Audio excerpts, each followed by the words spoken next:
Elle s'est mariée avec son fiancé, mais il était mort depuis 2 ans. Partie 2. Dites-moi en commentaire le dernier plat que vous avez mangé. Après avoir découvert que Kessie n'était pas humain, Naïla était déterminée à comprendre ce qui se passait. Cette nuit-là, alors que le village dormait, elle se confia à sa sœur, Aïcha. « Je ne peux plus vivre comme ça, Aïcha. Cet homme, ou cette chose, je dois savoir ce qu'il me veut. » Elles décidèrent d'aller consulter Zama, une dame du village reconnue pour ses connaissances spirituelles. Zama les accueillit dans sa modeste case. Après avoir écouté le récit de Naïla, elle alluma des bougies noires et versa une poudre blanche sur le sol, dessinant un symbole mystérieux. « Kessie n'est pas humain, mais il n'est pas non plus venu pour te nuire, ma fille, » déclara Zama. Naïla fronça les sourcils. « Alors pourquoi est-il ici ?» Zama plongea cette fois-ci son regard dans une fumée épaisse qui s'échappait d'un bol. Puis elle parla. « Kessie est un esprit perdu. Il est mort dans des circonstances atroces, trahi par ceux qu'il aimait le plus. Il ne pouvait pas trouver le repos, alors il s'est attaché à toi, car ton âme brille plus que celle des autres. Tu es son encre dans ce monde. » Naïla sentit un frisson glacé lui parcourir l'échine.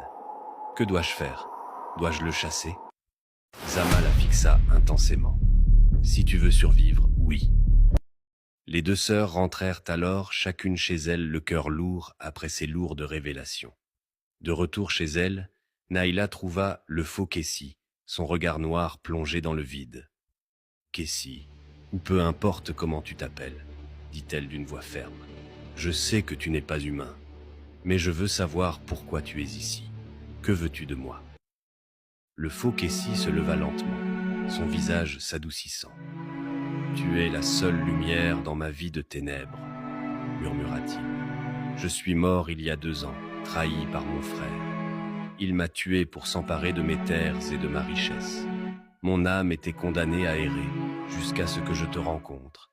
Ton sourire m'a donné une raison de rester, une raison d'espérer. » Naïla recula d'un pas, la gorge nouée. « Tu n'avais pas le droit de m'entraîner dans ton monde, Kessie. Tu devais trouver la paix, pas me l'enlever. » Il s'approcha d'elle, une douleur palpable dans ses yeux. « Je ne voulais pas te faire de mal, Naïla.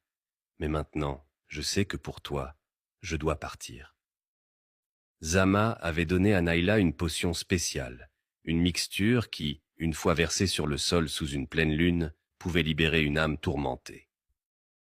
Cette nuit-là, Naïla mena le faux Kessie jusqu'à la clairière. Avec Aïcha, Mama Zama et quelques-unes de ses disciples à ses côtés,